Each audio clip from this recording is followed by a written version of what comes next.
ఝాన్సీ రాణి గారిని వేదిక మీదకి ఆహ్వానిస్తాం.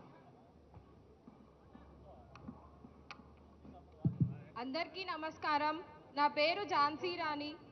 సో ఇప్పుడు ఏమైందంటే మనం ఈరోజు ఈ బాకీ కార్డ్ నిర్వహించుకోవడానికి గల కారణం ఏంటంటే కాంగ్రెస్ పార్టీ వచ్చి రాహుల్ గాంధీ గారు చిక్కట్పల్లి సెంట్రల్ లైబ్రరీకి వచ్చి మనందరికీ ఏం చెప్పిండు, 2 నెలలు మీ పుస్తకాలు పక్కన పెట్టి కాంగ్రెస్ పార్టీకి ప్రచారం చేస్తే మీకు 2 లక్షల ఉద్యోగాలు వస్తాయి, అది కూడా కేవలం ఏడాది తిరిగేలోపే ఇస్తామని చెప్పి అబద్ధమైన వాగ్దానాలు చేసి ఈరోజు కాంగ్రెస్ పార్టీని అధికారంలోకి తీసుకొచ్చుకున్నాడు.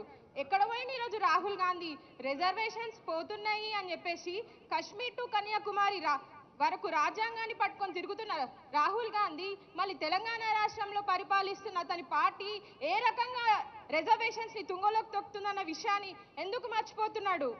అది జరిగిన కొన్ని రోజుల తర్వాత ప్రియాంక గాంధీ గారిని తీసుకొచ్చి యూత్ డిక్లరేషన్ ఇప్పిస్తామని చెప్పి తీసుకొచ్చి ఆ డిక్లరేషన్ లో భాగంగా జాబ్ క్యాలెండర్ ప్రకటించి దానికి చట్టబద్ధత కలిగిస్తామని చెప్పడం జరిగింది. అదే కాకుండా 4000 నిరుద్యోగ భృతి ఇస్తామని చెప్పడం జరిగింది. అండ్ టీజీపీఎస్సీని ప్రక్షాళన చేసి యూపీఎస్సీ తరహాలో ఎగ్జామ్స్ నిర్వహిస్తామని చెప్పడం జరిగింది. అదే యూపీఎస్సీ తరహాలో ఎగ్జామ్ నిర్వహిస్తామని చెప్పడం జరిగింది కదా, మళ్ళీ గ్రూప్ 1లో ఏ రకంగా మీరు యూపీఎస్సీ తరహాలో ఎగ్జామ్స్ నిర్వహించారు?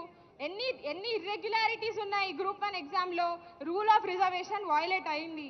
గత గవర్నమెంట్ ఇచ్చిన నోటిఫికేషన్స్కి మీరు ఎగ్జామ్స్ నిర్వహించుకుంటా మీరు ఈరోజు వినతి పత్రాలు ఇచ్చుకుంటా పోతుంటే మేము నిరుద్యోగులం, మేము సోయిలోనలం కాదు, మేము మీలాకేం తెలివి తక్కువ దద్దమలం కాదు, మాకు అన్ని రకాలుగా అర్థమవుతుంది ఎవరు ఏం చేస్తున్నారు మాకు అనేది.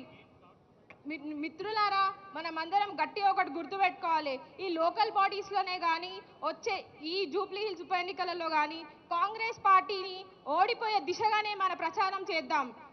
మన ఉద్యోగాలను మనం సాధించుకోవాలి. అండ్ ఇంకో విషయం ఏంటంటే ఎలక్షన్కి ముందు రాహుల్ గాంధీ గారు వచ్చారు, రేవంత్ రెడ్డి గారు కూడా వచ్చారు. రేవంత్ రెడ్డి గారు ఏమన్నారు? 2 లక్షల ఉద్యోగాలు ఇస్తామని చెప్పి సోమాజీ కూడా ప్రెస్ క్లబ్లో చెప్పిండు. మళ్ళీ మన కోచింగ్ సెంటర్స్ దగ్గరికి, మన స్టడీ హాల్స్ దగ్గరికి వచ్చి మనల్ని మభ్యపెట్టి ఓట్ల ప్రచారానికి తీసుకుపోవడం జరిగింది. సో ఇక్కడ ఏమవుతుందంటే రేవంత్ రెడ్డి గారు రావచ్చు, మనకి ఆయన అన్ని చెప్పి పార్టీలను మభ్యపెట్టి ఓట్లు వేయించుకోవచ్చు, కానీ మనకు ఎవరైనా ప్రతిపక్షాలు సపోర్ట్ చేస్తుంటే మనని పేడ అట్లీస్ట్ అనడం, మనం ఆ పార్టీ ఈ పార్టీ ట్రాప్లలో ఉన్నామని చెప్పడం, ఆ పార్టీ కార్యకర్తలం అని చెప్పడం ఎంతవరకు కరెక్ట్? అండ్ ఇంకో విషయం ఏంటంటే మనం ఉద్యోగాలు చేయాల్సిన మనము ఉద్యమాల బాట పట్టినాం. పెన్ను పేపర్ పట్టుకోవాల్సిన మనము పిటిషన్ పేపర్లు పట్టుకొని కోట్ల చుట్టూ ప్లకార్డ్స్ పట్టుకొని రోడ్ల పొంటి దిగాల్సిన పరిస్థితి మనకు ఎందుకు ఏర్పడ్డది? అందుకనే మనం ఇంతవరకు చదువుకుంది.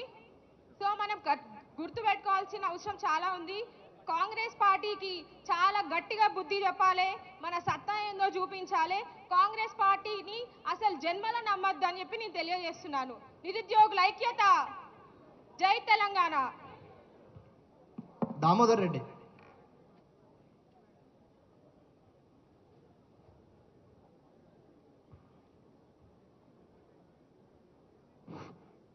ముందుగా